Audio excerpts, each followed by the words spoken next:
back for episode 3 of The Rings of Power. We open with the scene from last season of Elendil trying to calm down Isildur's horse Beric, which ends with Beric running off to find Isildur. Beric finds the town from last season where Isildur was last seen. 3 orcs try to capture and eat Beric. Beric kicks one to death, drags another one, and runs off into the Black Forest. The Black Forest. The Black Forest. Mordor hasn't even been a thing for a week and there's already a forest there with an infamous reputation. Beric stops for a sniff, hears a noise in a cave and walks in.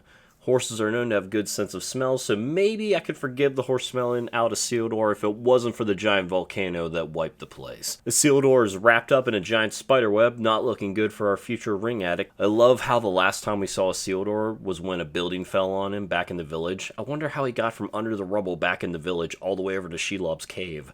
Shelob. Spider hatchlings start to come out, attacking Beric. Isildur is able to get more free thanks to Beric kicking the web that he's trapped in. It enables him to lean forward and steal a blade from an orc that is wrapped opposite him. Taking the blade, cuts part of the orc's webbing and he falls forward near Isildur to facilitate a jump scare. The orc wakes up now, as opposed to when the horse first entered the cave. Isildur tells Beric to run instead of jumping on Beric and them running out of the cave together. Isildur fights the orc as the spiders close in around them both. The spider that is about to be featured is apparently baby Shelob, which means absolutely nothing, just another pointless Memberberry to add to the pile. Baby Shelob jumps on the orc and pops its head in like 5 seconds. Isildur must surely be dead then, right? Isildur manages to grab the blade and scares her off for a moment. Baby Shelob then gets the jump on Isildur, and surely he should be dead. Yeah, no.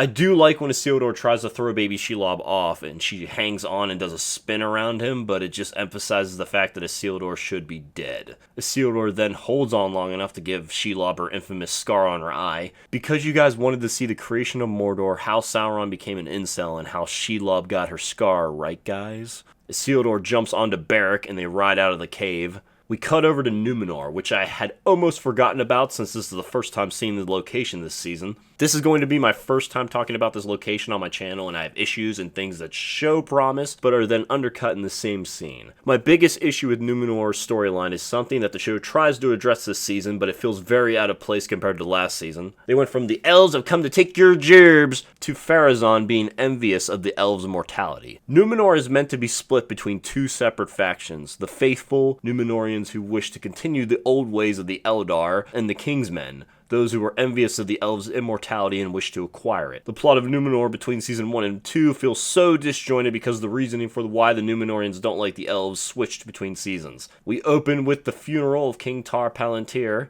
Elendil is sad and his daughter walks up next to him. I don't remember her name, don't know how to pronounce it, not even gonna attempt.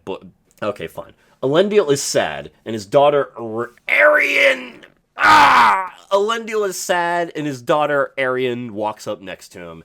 She chastises Elendil for not blaming Miriel for the death of her brother, even though Arian most likely saw the same vision that Miriel saw, the waves washing over Numenor, correct? When she touched a Palantir? Pharazon walks in, holding Miriel's hand. Pharazon walks away to do his vague little fingering in the crowd as Elendil walks up and becomes Miriel's eyes as he describes to her what her cousin is up to. I like the scene in theory, but I have a question. Who knows that she is blind? I feel like Pharazon would notice relatively quickly. A lady walks up and slaps Queen Miriel at her father's funeral, Elendil with the reaction time of a turtle. Miriel stops the guards from goring the lady to death, then the two hug and start crying, which is also not terrible. I just don't believe Elendil wouldn't have caught this lady's hand immediately. It would seem from how this scene is set up that Miriel is extremely cautious of Pharazon to the point where she needs Elendil to watch him for her. So wouldn't Elendil be even more on his guard? We cut to Miriel in the tower looking at the bracelet, which I believe goes to the secret room, correct? Pharazon walks in announcing himself, which is lucky for Miriel so she wouldn't have to try and guess who it is. Pharazon sees that she is looking through her father's things, so he starts on a tangent about how he finished his father's cup of wine after the man had died. These two are cousins, so I would assume Miriel has known Pharazon all her life and most likely has met his father, so saying this feels out of place. Pharazon asks Miriel what she is hiding, so he saw her put the bracelet behind her back, right? She puts the bracelet on her wrist and just casually closes the box, and he doesn't just ask immediately about the bracelet. She didn't have it on her arm when he was looking at her earlier, right? Okay, no, I guess that just doesn't matter then. He doesn't even bother continuing to inquire, he just goes right along to the pointless scene of choosing between the colors red and white, which has no symbolic meaning. It is an empty device the writers are using to try and trick the audience into thinking there's a deeper meaning, when in reality the writers looked at how House of the Dragon's greens versus blacks and just stole it. This show shouldn't be borrowing from other fantasy stories when it already has its own rich history and rules. And then Pharazon out of nowhere brings up, yo, it would be totally rad if an eagle were to grace your coronation. Dear God, we're only 15 minutes into the Numenorian storyline and I'm just waiting for the giant tidal wave to save me from watching whatever this is that Amazon is trying to play off as clever political intrigue. Speaking of clever political intrigue, we cut on over to Pharazon, his son Chamomile Tea, Lord Belzegar, and Elendil's daughter Eregion discussing treason out in the open, while Lord Belzegar spoon-feeds exposition in such an idiotic manner to the audience about Pharazon almost being named king over Miriel, while Valandil is acting like an elf with incredible hearing, just like not Gandalf being able to hear their whole conversation, which a part of me could forgive. It sounds like everybody in the tavern should be able to hear them. Dear God, this whole scene is moronic. Also, they know she is blind, confirmed. This makes Pharazon even more idiotic in the last scene, not taking advantage of Miriel not knowing he was there when he saw her with the key. Valandil walks over, confronting Eregion! Chamomile Tea stands up trying to act tough and gets completely emasculated by Valandil with a shoulder touch. Eregion tells Pharazon about the Palantir, while Miriel goes upstairs to find out Eregion has taken the Palantir. We cut over to Mordor, where Glug is telling Adar that they are safe in Mordor and that he doesn't want to go to war. Completely out of character for an orc, but okay. Adar says that they will never be safe until Sauron is destroyed. Glug then turns around and hugs his orc wife and son? I'm wondering how long until we get a scene of Galadriel brutally killing Glug's wife and son as he cries out in pain. So morally gray. So different. Because good versus evil is too boring. Who wants characters to root for? Why not make every character a psychopathic murderer? Isn't that so interesting? Even George R.R. Martin, the writer of A Song of Ice and Fire, has noble characters and irredeemable monsters. This is so inconsistent with the show's own portrayal of orcs up to this point, as they have been portrayed as evil and sadistic. You will never get anyone to sympathize with the orcs in Tolkien's world because you were never meant to sympathize with them. Just because a character wasn't always evil does not mean we are meant to sympathize with them in any way. We also do not need to see all origin stories. As long as you properly portray the character in a consistent way and get across to the audience who they are, you don't need to inform the audience about the villain's whole entire backstory. Sometimes it's better for some things to go unanswered, and this sympathetic orc storyline is a plot point that they really should have left in the trash where it belongs. It was a problem the showrunners decided to create for themselves, and they will get no sympathies from me over the backlash they are receiving for making this terrible creative decision that truly would have had Tolkien spinning in his grave. We hear a thumping as a hill troll named Damrod approaches Adar's camp. Damrod throws the head of one of Adar's children at his feet. Adar has no emotion on his face, and once again the writers have turned off Adar's character so we can see how brutal and cool Damrod is, and Adar will continue to work with him, despite him having just murdered one of his children. This show tries to show off the orcs as sympathetic, but in the same exact scene, even the guy in your show that is meant to have the most sympathy towards them doesn't show it because it is convenient for the plot. Wow. If you're gonna do the Orcs Lives Matter storyline, then at least be consistent on it, which you haven't been this entire series. This might be the worst episode so far, and we're 20 minutes in. Great. Damrod asks where Sauron is, like he expected Adar to have Sauron in chains right in front of him. We cut back to Eregion, and Prince Durin and Disa are already there. I guess they decided not to talk to King Durin beforehand. Celebrimbor asks that they bring the proposition of Mithril for the rings to King Durin.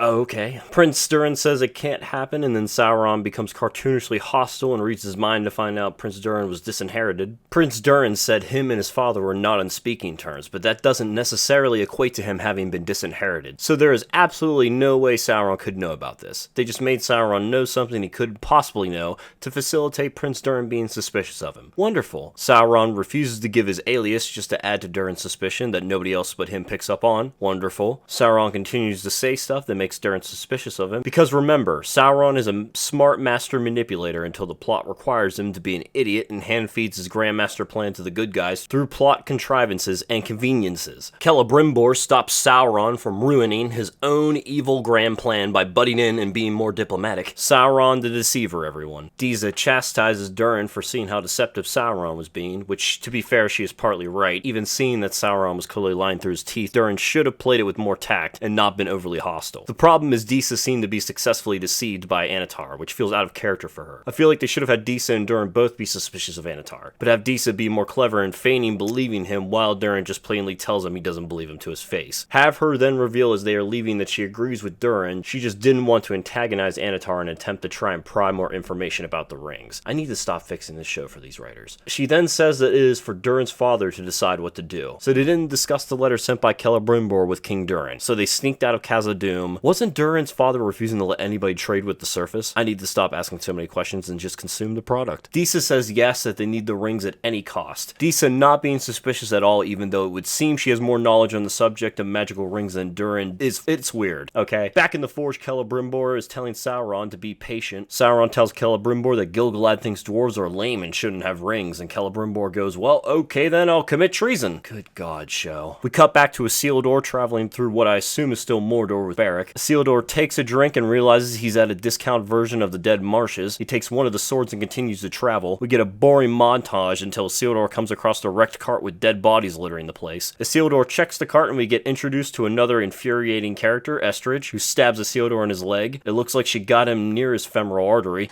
I thought you were an orc. Bullshit.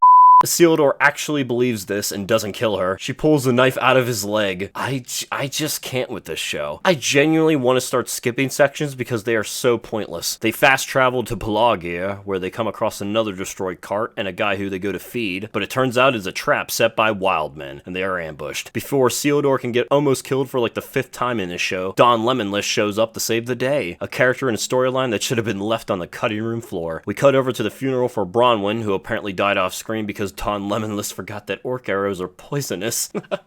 The actress wanted to go over to Iran to fight for women's rights. That's more than Amazon itself is doing for women, so good on her. We get a long, drawn-out shot of the funeral. Prepare to fast forward! Good God, this acting is god-awful. Prepare to fast forward! We're back at Khazad-dum. Narvi tells King Durin about the food merchants wanting grain reserves because King Durin has decided to let his people starve over trading some of the materials they mine for food. Prince Durin walks in and bows, going on to tell the king about Celebrimbor's offer. Okay, so wait, the king just said yes to the merchants getting the food reserves off screen then, right?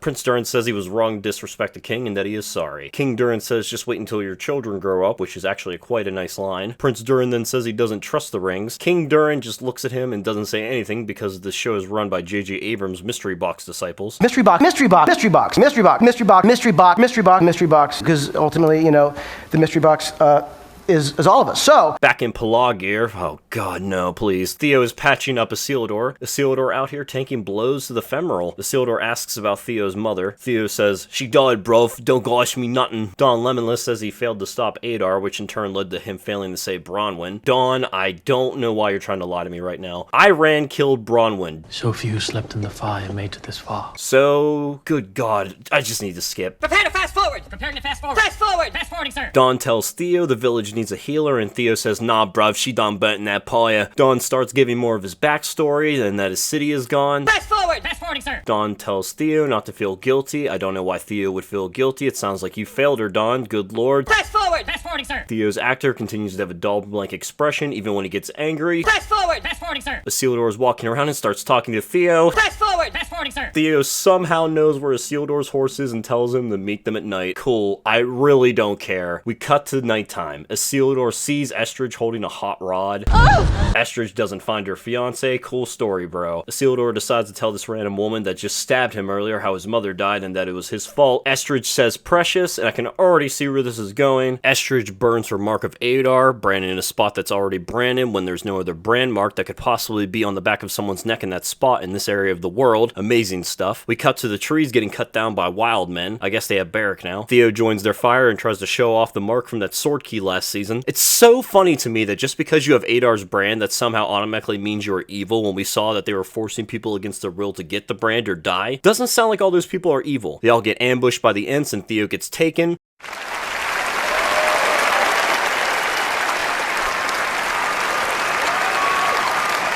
I hear the bells tolling. Oh, thank God we're done with Pelargir. Please never go back there again, show. I beg of you. It is time for Muriel's coronation. She is dressed in all white in honor of her father. She goes to grab the scepter and people in the crowd start yelling that she is unfit to rule. Muriel tries to calm the crowd with a speech, but Eregion isn't a fan, so she interrupts for Isildur, apparently, by showing off the Palantir that Muriel was using. Eregion drops the Palantir. Pharazon plays along, pretending he didn't tell Eregion to do this. Elendil goes to grab the Palantir and gets yeeted across the room to make everybody panic even more. A full-blown riot starts to break out. Elendil goes to save Muriel, and everybody stops when suddenly an eagle shows up.